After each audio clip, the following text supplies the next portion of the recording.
All right, the final issue that we want to cover is the question of antitrust power and breaking up big mergers and conglomerates. Lina Khan, as I said, was one of the people inside the Biden administration who's been most polarizing. I think she's been one of the best appointments because I do believe that corporatist concentration, just allowing one or two gigantic corporations like Amazon or Google to dominate that field or multiple fields in a way that makes competition essentially impossible, and therefore deprives those corporations of caring what their users or consumers want, and therefore just making consumers completely powerless, no competitive alternatives, no consumer protections, is exactly the sort of thing that economic populism requires, a protection of the ordinary person, the ordinary citizen against giant corporate power. And Lina Khan did that, and it's the reason why people like J.D. Vance and Josh Hawley and Matt Gaetz were such enthusiastic fans.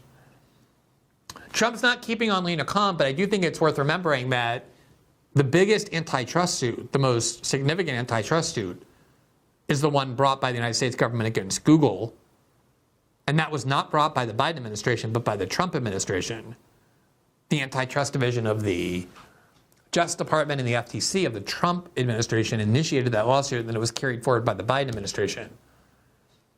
The new FTC chair that Trump wants to appoint is Andrew Ferguson, and he is a fairly traditional Republican, does not believe in aggressive antitrust enforcement, believes that big mergers are positive.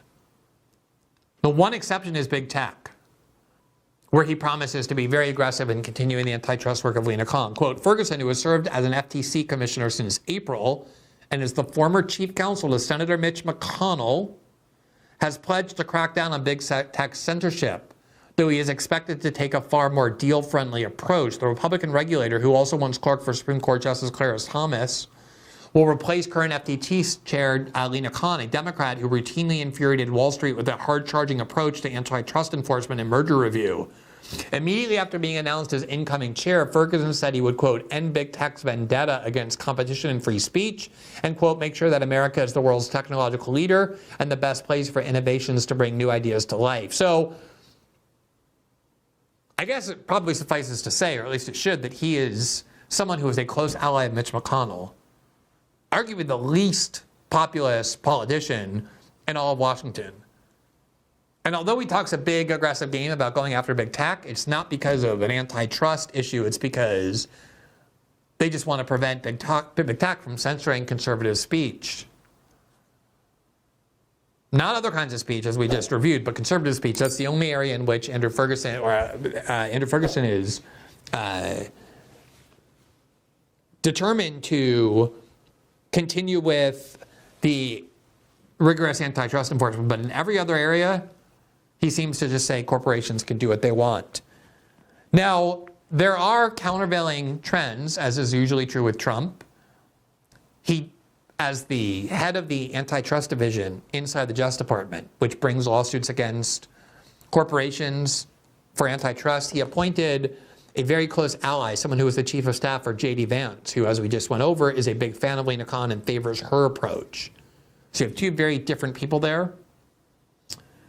What happens with the FTC is it's always a 3-2 partisan breakdown.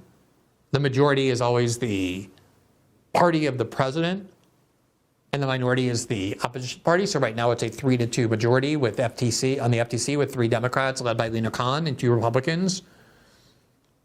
One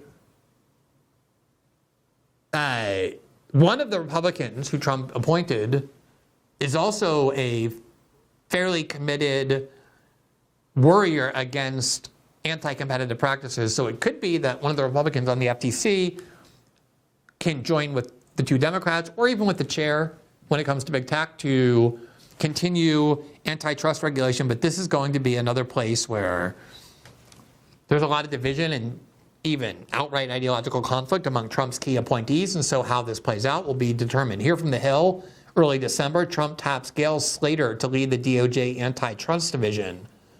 Quote, President-elect Trump on Wednesday tapped Gail Slater, a former advisor to Vice President-elect J.D. Vance, to lead the Justice Department's antitrust division. Quote, big tech has run wild for years, stifling competition in our most innovative sector and, as we all know, using its market power to crack down on the rights of many Americans, as well as those of little tech, Trump said in a statement.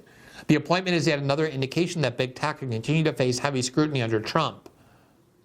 And notice there that Trump didn't just criticize big tech because it's censoring conservative speech, but he's also criticizing things like centralization of anti-competitive powers in Google and Facebook in a way that destroys the opportunity, as he called it, for little tech to compete. So this is one of those examples where Trump has a sort of reflexive support for the populist approach to antitrust enforcement, as evidenced by the fact that it was his administration that initiated some of the most important antitrust suits in the last 5 to 6 decades.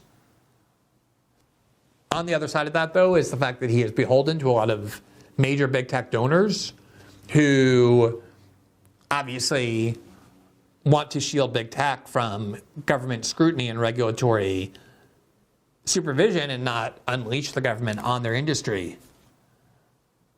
But these conflicts are all over the Trump administration. The TikTok ban, for example, you would think Elon Musk, as the owner of one of the major social media platforms that competes with TikTok, would favor the banning of TikTok, but in fact he's come out opposed to it, saying even though it would benefit X, it's so dangerous, it's such a threat to free speech that I don't think we should allow the government to ban TikTok. It could be because he's also in business with Chinese. But this kind of ideological unpredictability, although not quite as good as being predictable in the positive way, being certain that they're going to come out on the right side of things, is infinitely better than what the Democrats would have been in terms of Kamala Harris just being an absolute servant of corporate and militaristic power, the way the Democratic Party has been for many decades. As I said, it makes it difficult to predict, but it also at least provides some cause for optimism and more so an opportunity for activism and for pressure and for debate to actually affect policy, which ultimately at the end of the day is what a democracy is supposed to be about. Thanks for watching this clip from System Update, our live show that airs every Monday through Friday at 7 p.m. Eastern, exclusively on Rumble. You can catch the full nightly shows live or view the backlog of episodes for free on our Rumble page. You can also find full episodes the morning after they air across all major podcasting platforms, including Spotify and Apple. All the information you need is linked below. We hope to see you there.